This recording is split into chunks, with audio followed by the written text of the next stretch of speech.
Queria partilhar rapidamente com você uma meditação à guisa do Evangelho de Lucas, capítulo 2, os versos 1 a 7. Lucas, capítulo 2, 1 a 7.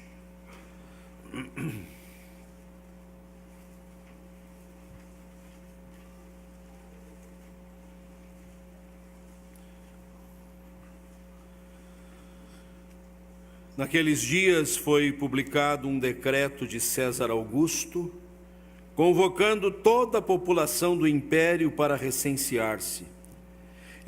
O primeiro recenseamento foi feito quando Quirino era governador da Síria. Todos iam alistar-se, cada um à sua própria cidade.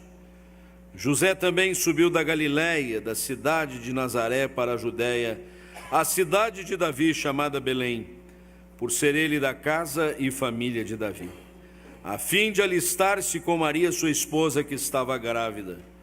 Estando eles ali, aconteceu completarem-se-lhe os dias, e ela deu à luz o seu filho primogênito, enfaixou-o e o deitou numa manjedoura, porque não havia lugar para eles na hospedaria.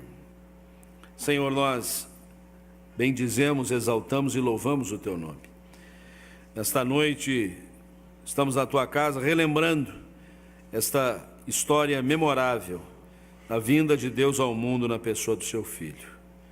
E queremos agora, enquanto meditamos nessa passagem, assistidos pelo teu Espírito, trazer à nossa memória as lições tão preciosas aqui contidas, que balizam o nosso caminho 2000 anos depois. E estamos absolutamente conectados com a verdade essencial do Evangelho. É o que te pedimos em nome de Jesus. Amém. Na narração que participamos há pouco, uma frase nos chamou a atenção, quando lemos que o Eterno entrou no tempo. O Eterno entrou no tempo. O que é temporal não é eternal. O que é eternal não é temporal, mas Jesus avança para além desses limites, e Ele, que é o eterno, entrou no tempo, assumiu as condições temporais, limitou-se, por assim dizer, e em tudo isso nós observamos algo que é central na nossa fé cristã, que é a encarnação do Verbo. João, no seu prólogo, diz que o Verbo estava com Deus, o Verbo era Deus, mas ele se fez como um de nós, e o Verbo se fez carne e habitou entre nós, e foi visível a todos os circunstantes. O Verbo assumiu a humanidade, o Verbo assumiu a nossa condição finita e limitada. E esta passagem do Evangelho de Lucas nos coloca exatamente no centro desta situação, na narrativa desse terceiro evangelista. Cada evangelho tem a sua peculiaridade. Lucas é mais extenso nestes momentos preparatórios da vinda de Jesus, inclusive uma longa menção ao primo de Jesus, João Batista, o seu nascimento também de maneira miraculosa, a predição do nascimento de Jesus, o cântico de Maria, o cântico de Zacarias. Mas quando avançamos para esse segundo capítulo, estamos exatamente na narrativa do nascimento de Jesus, conforme o escrito de Lucas. Lucas, que é bastante cauteloso na sua pesquisa histórica. Ele mesmo diz que muitos houveram que quiseram dar uma narração coordenada dos fatos, empreender uma narração coordenada, conforme foi transmitida desde o princípio, e ele fez um trabalho de pesquisa bastante consistente. E eu creio que, tendo isso em mente, nós podemos ressaltar algumas lições preciosas acerca da encarnação, essa doutrina tão central para a nossa fé cristã. E a primeira delas é que ela acontece num contexto histórico muito particular. Jesus veio entre nós, Jesus assumiu a nossa humanidade, Ele habitou, tabernaculou conosco, numa realidade histórica, numa realidade conhecida.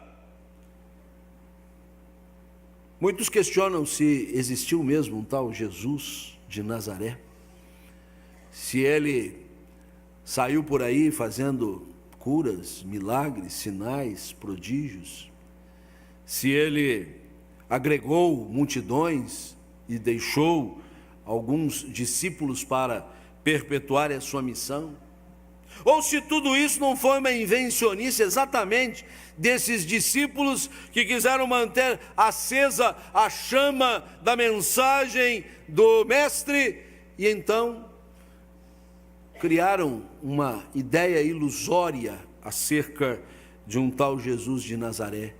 Mas os evangelhos são muito precisos, são muito claros, e os detalhes são muito históricos, e é possível pesquisar em documentos que inclusive vão além das Escrituras. Nós não dependemos deles, mas se quisermos acessar a tais documentos, está à nossa disposição, de tal sorte que Lucas coloca as coisas no devido lugar. Ele acentua o lugar e o tempo. Naqueles dias foi publicado um decreto de César Augusto convocando toda a população do império para recensear-se.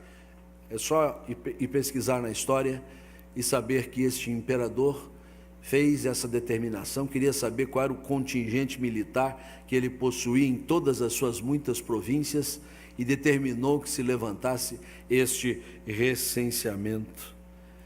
Depois se faz menção ao governador da Síria, a província vizinha, que dominava os limites de toda a Galileia e Judéia, era Quirino.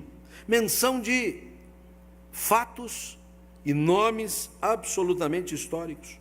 Para além do tempo e da história, a própria geografia, a menção da Galileia, a menção da cidade de Nazaré, a viagem para a província vizinha da Judéia, para a cidade de nascença de Davi, fatos históricos. A encarnação não se deu na mente criativa de algum escritor que, quem sabe, movido até por algum psicotrópico, passou a narrar coisas extraordinárias.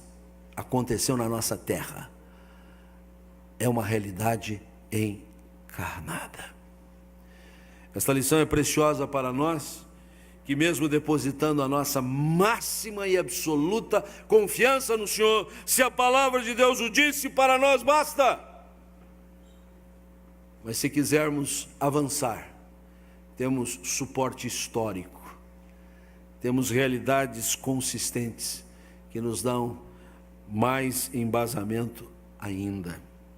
A segunda lição que nós devemos extrair da encarnação não é apenas que ela é conferida histórica, temporal e geograficamente, mas que ela se dá num contexto de bastante dificuldade, limitação, precariedade, por que não dizer de pobreza. José era natural de Belém, mas residia lá para os nortes da Palestina. Precisou fazer uma longa jornada, uma viagem difícil, penosa. Hoje você transita ali em poucas horas de um lugar para o outro, uma viagem que levou algumas semanas. E para acrescentar a dificuldade, Maria se achava prestes a dar à luz, mas era imperioso que fossem cumprir com a determinação do imperador de recensear-se. Isso poderia, no caso de não cumprir esse dever, algum tipo de sanção. E por isso eles vão, mas vão neste quadro de finitude. E isso é fundamental, porque nós não estamos aqui assistindo à realidade de um ser humano que pode nascer em palácio ou pode nascer em choupana, um bebezinho que vem à luz nas condições mais confortáveis ou mais limitadas. Nós estamos diante do Eterno, do Senhor dos Senhores, do Rei dos Reis, que não tem dificuldade nenhuma de nascer da forma mais paupérrima possível, sob todas estas condições contrárias. É assim que Deus vem ao mundo, para mostrar que o caminho da glória é o caminho da dificuldade. O caminho do êxito passa por passos em cima de muitas pedras. O caminho que vai nos trazer o sucesso, ele é palmilhado por muitos espinhos, por muitos cardos, por muitos abrolhos. Esta é a realidade estampada nesta passagem. O Salvador, o Filho de Deus, o Deus de Deus. A narrativa desta cantata já inicia dizendo exatamente isso, para não haver qualquer dúvida para nós. O Jesus do Natal é verdadeiro Deus, mas é verdadeiro homem na sua mais absoluta realidade.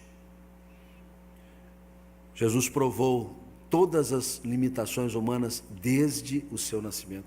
E se perpassássemos aqui toda a sua trajetória de vida, iríamos vê-lo também sofrendo as agruras humanas. É por isso que o autor aos Hebreus vai dizer que nós não temos sumo sacerdote que não possa se compadecer das nossas mazelas, porque ele sofreu todas elas.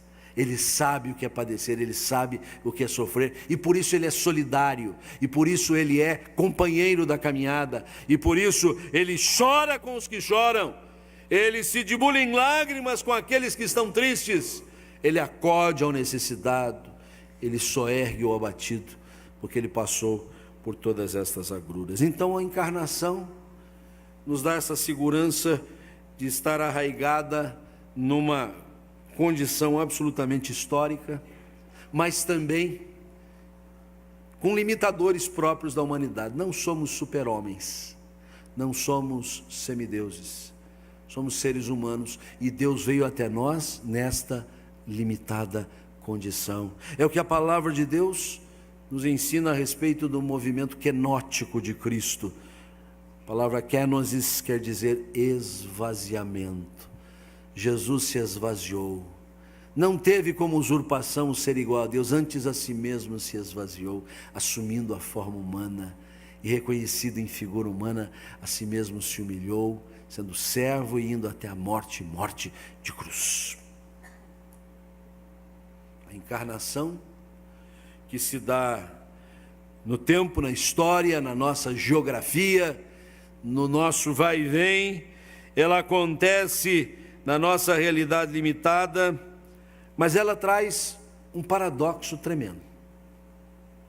É impossível na leitura desta passagem, quando alcançamos o verso 7, em que ali já nos é descrito que o filho de Maria vem à luz, ela deu à luz o seu filho primogênito, e enfaixou, quer dizer, tomou algumas faixas, alguns panos improvisados, não tinha ali um enxovalzinho que a SAF da sociedade, da Igreja Presbiteriana de Curitiba leva às nossas maternidades aqui em vários momentos do ano, né? Se tivesse SAF naquele tempo já estava resolvido esse problema, né? Mas o mais notável não é apenas que ele ficou deitado também numa manjedoura, nome tão assim, romântico, né? Mas é o comedouro dos animais, né? Era o coxo dos animais. Foi ali que ele se instalou. Mas a última frase não quer calar. Não havia lugar para eles na hospedaria, mas a hospedaria aqui representando quase que a realidade humana por inteira. Esse é o paradoxo. A encarnação do Verbo acontece dentro de um contexto de absoluta inadequação. O Filho de Deus vem ao mundo mas não tem espaço para ele, não tem lugar para ele. Quase que dizendo, é melhor você não ficar não, melhor você não vir não, que é coisa difícil. Veja já as condições que você chega, veja o caminho difícil que a família teve que encetar para chegar aqui, veja a condição servil que o nosso povo está submetido à província vizinha, que está submetida ao Império Romano, a grande superpotência da época. É melhor você não ficar não. Complicadas as coisas aqui, viu? Não tem lugar para você, ó Eterno. Não tem espaço para você na nossa rotina, no nosso cotidiano, nas nossas deliberações, nos nossos planos, nos nossos projetos. E parece que isso venha se replicar ao longo da história humana. E quem sabe na minha e na sua história, em algum momento, se é que não em muitos momentos, não tem espaço para Jesus, não tem lugar para Jesus. Tem lugar para tudo, tem tempo para tudo, tem hora para tudo, tem dinheiro para tudo, tem gente para tudo, mas para Jesus não tem. Não tem espaço, não havia lugar para eles, para José, para Maria, mas principalmente para Jesus. O fato dele ter ficado na estrebaria, o fato de ser recoberto com panos improvisados, o fato de deitar-se recém-nato num comedouro de animais, é um indicativo de que nós temos espaço, condições para tanta coisa, menos para Jesus na nossa vida. Então esse paradoxo, como a expressão quer dizer, uma aparente contradição, não pode se tornar uma contradição definitiva. Nós precisamos superar a aparência e nós precisamos assumir que tem lugar para Jesus. Tem lugar para Jesus não é só na hospedaria, não é só lá em Belém, não é só nesses dias que antecedem o Natal, nos cantos de Natal, nas cantatas, nos instrumentos, nas reuniões especiais, nos encontros de família. Tem lugar para Jesus no nosso coração, tem espaço para Ele na nossa agenda, tem um lugar que é só dEle, até porque se colocarmos qualquer outra realidade, ela não vai suprir a nossa necessidade. Já se disse tantas vezes, há um lugar no coração do homem que só cabe Jesus. Qualquer outra coisa que queiramos inserir ali, esta coisa não vai preencher a nossa vida, não vai suprir a nossa necessidade, não vai atender às nossas demandas, continuaremos vazios. E pior, o espaço não preenchido por Jesus no lugar dele vai causando uma falta de sentido, de significado em tudo mais na nossa vida. Por isso, a nossa palavra de início de caminhada de Natal é: tem um lugar no seu coração para Jesus. Não coloque qualquer outra coisa nesse espaço. Deixa Jesus tomar conta.